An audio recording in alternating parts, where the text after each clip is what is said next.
When you get into a sales meeting or any other meeting, you should understand that you are there to answer questions.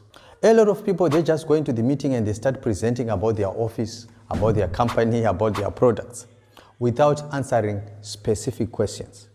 If you don't know the questions that you are answering, you are bordering on irrelevance. I remember the first time I applied for the US visa some years back. There was a lot of information, a lot of literature that you had to read to understand the requirements before you can go for the interview in order for them to give you the visa. So I went through all that information. I was really patient. And I went through the information. But in all that, I was trying to establish what question do they want me to answer. And I managed to pick that question. Guess what the question was? Do you intend to come back to your country? That is the question they wanted answered beyond any shadow of doubt. So when I picked that, every question that I was answering, every information that I was providing, I was making sure that everything I am providing them is pointing to the fact that I intend to come back. And when the day of the interview came, I went there. There were a lot of other people that I thought were more qualified than me to be awarded this visa. But guess what? They didn't get the visas. Why? They did not answer effectively the most pertinent question.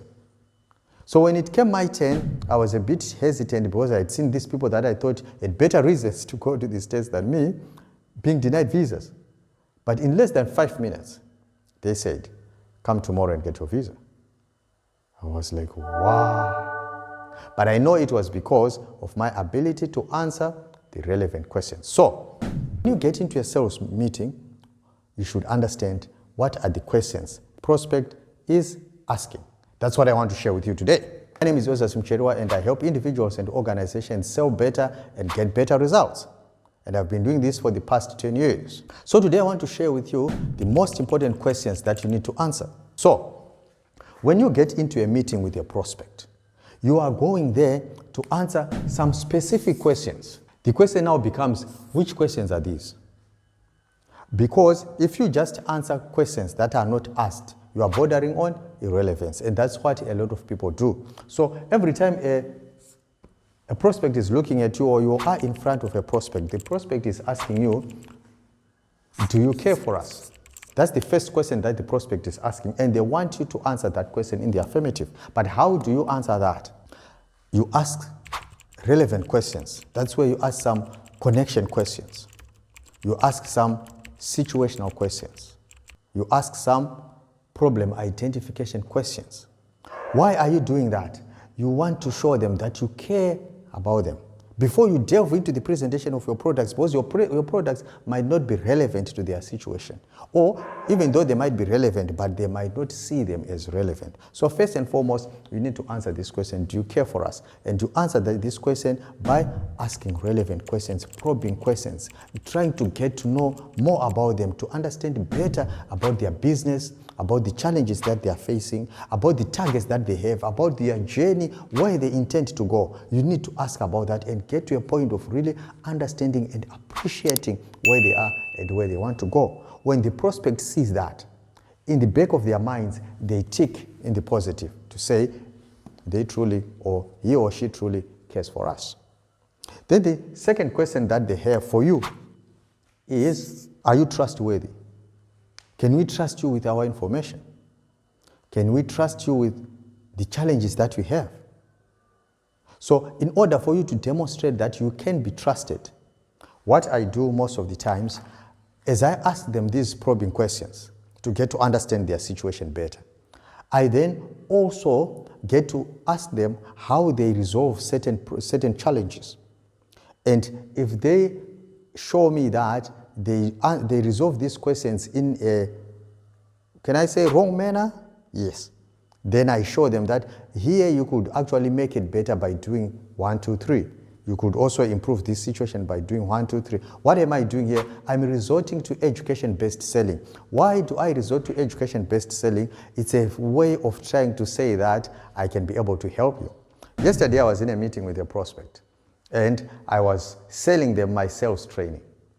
Then I asked them, if your prospect says, no, your product is too expensive, how do you respond? And the lady said, We say, no, it's not expensive. Looking at the benefits, then we start showing them the benefits of our product.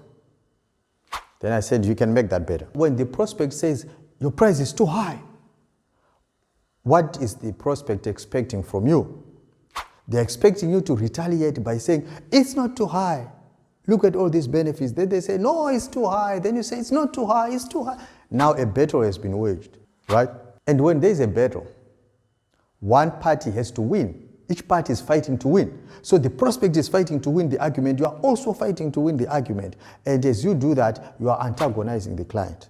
Well, as somebody who's been in your business for some time, you may end up winning the argument, but you lose the sale.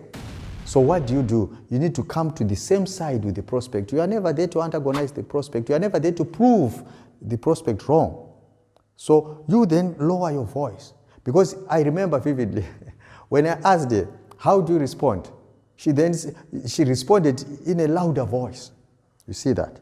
And in such a situation, you need to lower your voice and ask a concerned question. What makes you feel that the price is too high?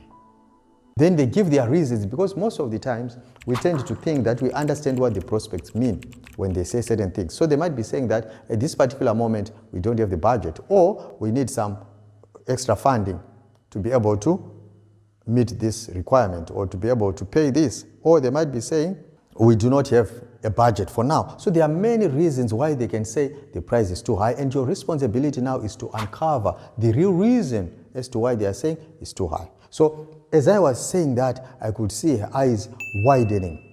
And as she opens the eyes wide open, I realized she's speaking something that she didn't understand. Then I asked another question again to say, how do you handle this scenario? And they give a wrong answer. I give them a way to make it better. So in so doing, I'm doing education-based selling. But what I'm trying to answer is the question to say, can we trust you?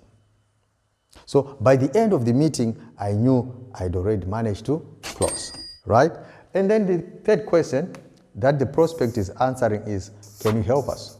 Okay? Can you help us? All right. So this is the third question that you need to answer in the positive. Can you help us? Now, some people can show that they care, but they don't have the capacity to help. I'm sure you've met a lot of people like that, or they can be employees that you know they really care, they are concerned, but they don't have the capacity. So in the same manner, you can also have answered in the affirmative here, and you can also be trusted. But when it comes to the ability to help, you don't have the right expertise. That can also be something of concern. So what did I do? I then started to tell them about other organizations that had similar challenges or even bigger challenges that I managed to help. As a salesperson, you always need to have some stories of how you have helped others, so that they help you as proof to the fact that you are able to help.